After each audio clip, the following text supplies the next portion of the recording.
আসসালামু আলাইকুম এভরিওয়ান, আবারও চলে আসলাম তোমাদের মাঝে নতুন এক রেসিপিস নিয়ে। আজ আমরা বানাবো কচু শাক দিয়ে চিংড়ি মাছের রেসিপিস। তো চলো বেশি না বকে শুরু করে ফেলি, দেন ভিডিওর মাঝে মাঝে আমরা গল্প করতে থাকবো। তো সবার প্রথমে কড়াই কিছুটা তেল দিয়ে দিলাম দুটো শুকনো লঙ্কা, একটা তেজপাতা, একটা মিডিয়াম সাইজের পেঁয়াজ কুচি। ভালোভাবে নাড়াচাড়া করব যতক্ষণ না পেঁয়াজটা ব্রাউন কালার হয়। তো দেখতে দেখতে পেঁয়াজটা মোটামুটি ব্রাউন কালার হয়ে গেছে। তো পেঁয়াজটা ব্রাউন কালার হয়ে গেছে, তারপর আমরা দিয়ে দেব ছাড়িয়ে রাখা কিছু চিংড়ি মাছ। তারপর চিংড়ি মাছগুলো ভাজা ভাজা হওয়া অবধি আমরা ওয়েট করব।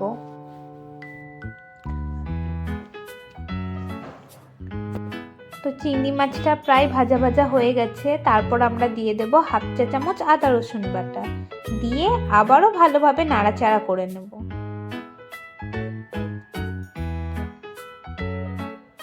তারপর আমরা দিয়ে দেব কেটে রাখা কচু শাকগুলো।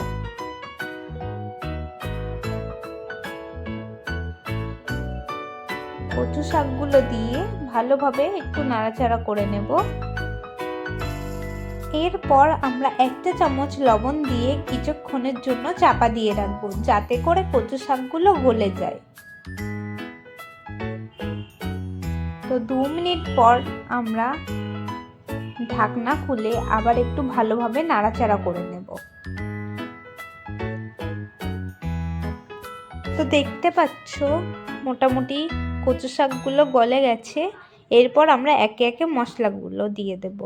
মশলাগুলোর পরিমাণ তোমাদের বলে দিই: হাফ চা চামচ হলুদ গুঁড়ো, হাফ চা চামচ জিরে মরিচ গুঁড়ো, হাফ চা চামচ লঙ্কার গুঁড়ো, আর দিয়ে দেব দুটো কেটে রাখা কাঁচা লঙ্কা, দিয়ে ভালোভাবে নাড়াচাড়া করে নেব।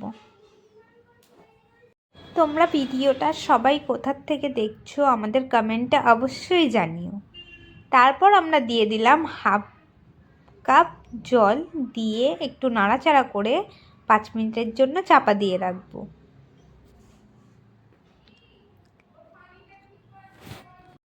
পাঁচ মিনিট পরে আবার ঢাকনা খুলে দেখতেই পাচ্ছ কচু শাকগুলো পুরোপুরিভাবে গলে গেছে।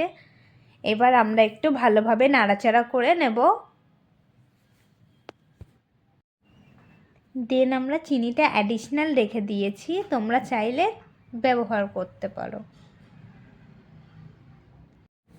চিনি দিলে স্বাদটা একটু অন্যরকমই লাগে। তো ফাইনালি আমাদের রান্না শেষ। সত্যি গরম ভাতের সঙ্গে এরকম কচু শাক ফেলে আর কি লাগে, মাছ মাংস ফেলে এগুলোই সেরা রেসিপিস। তোমরা অবশ্যই বানিয়ে খেয়ে দেখো, খুবই সুন্দর লাগবে, খুবই সুস্বাদু লাগবে। আর কেমন লাগলো আমাদের কমেন্টে অবশ্যই জানিও। আমাদের চ্যানেলটিকে সাবস্ক্রাইব করে রেখো এবং নোটিফিকেশনটি অন করে রেখো, যাতে আমাদের নিত্য নতুনের রেসিপিস দেখতে তোমাদের অসুবিধা না হয়। খোদা হাফিজ। Thanks for watching.